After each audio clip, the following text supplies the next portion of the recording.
baba tayo. Okay?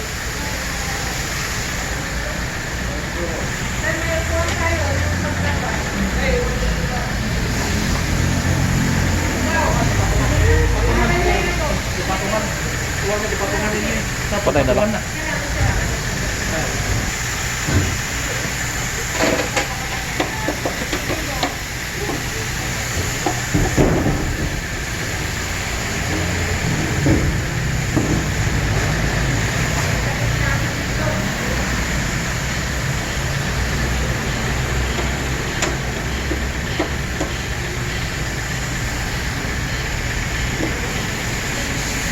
Bakit ang dumi? Patabot lang ka na.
Yung ilalim nito, bubungay na rin.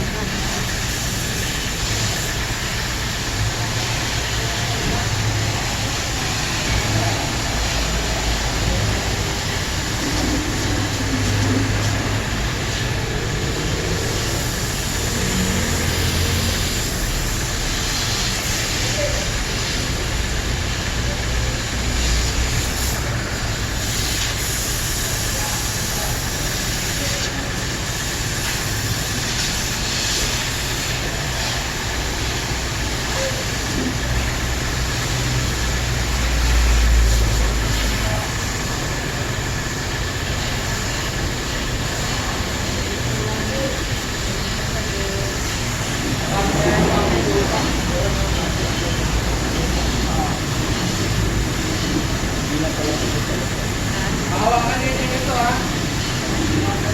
Hawakan, wala ka na. Okay, may customer. Lalo na pagkakang.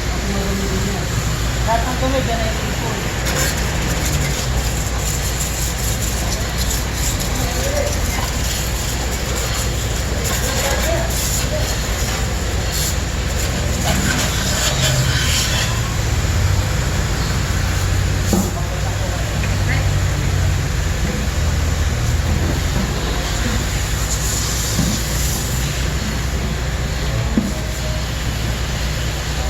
Lahat ng sasakyan, may mga ganito.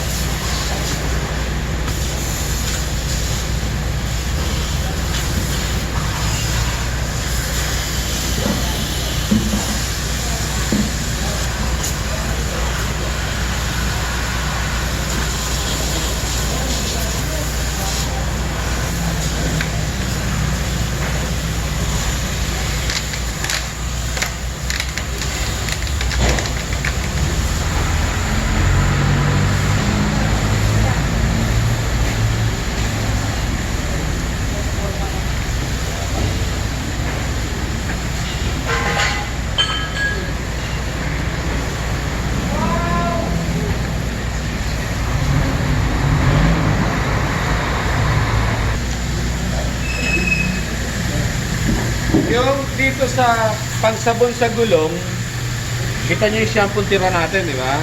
Okay, ganyan konti. Kalahati lang nito ilalagay nyo. Yun. Okay? Huwag nyo dadamihan ng shampoo yan. Konti lang. And then, yung dalawang timba, kalahati yung tubig. Yung wash na yung rinse. Ano? pabuga. And then, tutok nyo lang to ng nakabuka yan para mag-relax siya. Okay na yan.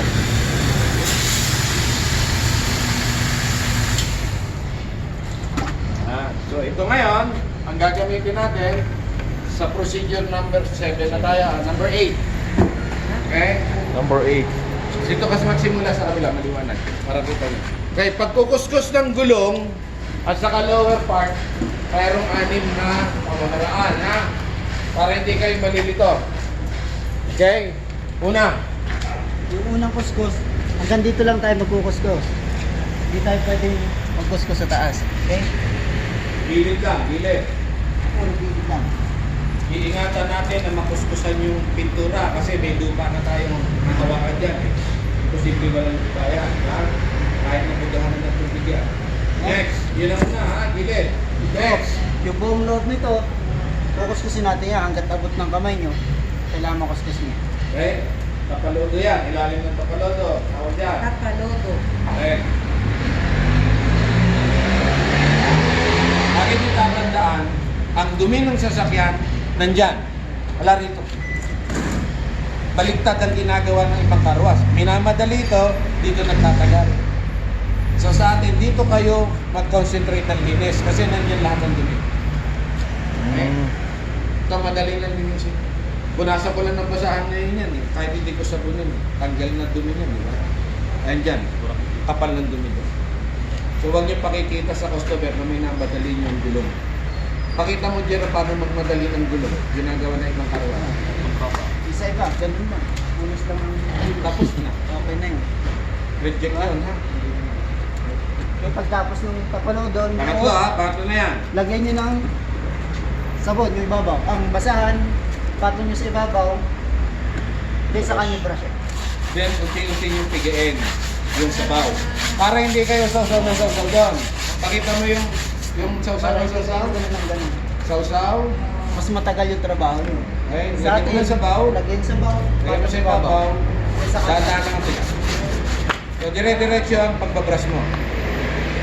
Ngayon, sisiguraduhin mo lang na pag nag-brush ka ng gulong, hintayin mo mag-brown ang bula. Ibig sabihin, umangat na yung dumi ng gulong. Natanggal mo yung dating salta, natanggal mo yung dumi. Kasi pag hindi mo yan natanggal, yung tarlac na ilalagay mo dyan, posibleng hindi kumapit. Tapos, ang pangit ng finish mo kasi brown yung kulay ng gulong. Kakaya sa customer. Okay. Next, yung ring. Pangapat na. Rim. Ayun, sa pagpupunas, kung saan kayo nag-umpisa, doon din kayo magtatapos. Susundutin nyo lahat yan, ha? Hindi pwedeng ibabaw lang. Ay, sa salitang Batanggay niya, medyo may pagkakuan, pinggiran nyo ng pinggiran yan. Kung saan kayo dapat pumasok, ipasok din basahan ninyo. Kasi pag meron kayong hindi napunasan dyan, lalabas yun. Pag natuyo yan. Ay, pangit tignan. Reject na naman yan. Babawiin na naman ang tip mo. Wala na, tira sa iyo. Ha? So nagsimula, doon ka magtatapos. Para hindi yung nandito ka, pupunta ka roon. May sistema, unti-unti. Magtatapos yung gulong. Tapos na rin yung loob. Sasalaksakin yung loob. Ha? 3 hanggang 5 salaksak lang. Lalabas ang putik niyan. Dali-dali na nakukuha. Malaking bagay na yon sa customer. Kung gusto niyang malinis ng gusto niya, babalik na naman bukas yun, malinis. Yeah. Kasi pag nilinis mo ng gusto ngayon, pero yan, sa ibang karwasa, wala yan. Hindi sinasama nila yan. Dito pakita ako, sinasama mo kahit pa paano mo. Binabawasan mo yung dumi ng cream sa loob. And then yung sa tornilyo. Maliit na brush para dito. Parang may hawak lang na ballpen, pipirmahan mo lang Para yan. dun sa loob. Para makuha natin yung dumi na nasa loob. So yun yung 6. Gagawin niyo yun sa lahat ng gulong. Tagal kuya. Pwede kang may nagugulong dito, may nagugulong doon. Diskarte gagawin niyo yan. Okay? Okay. Pero ang rule, bago ka pupunta sa kabilang gulong, dadaanan mo yan, yung lower part na yan. Walang over the back. Focus-kusin nyo na yan, yung gilid na yan. Then, punta ka sa gulong.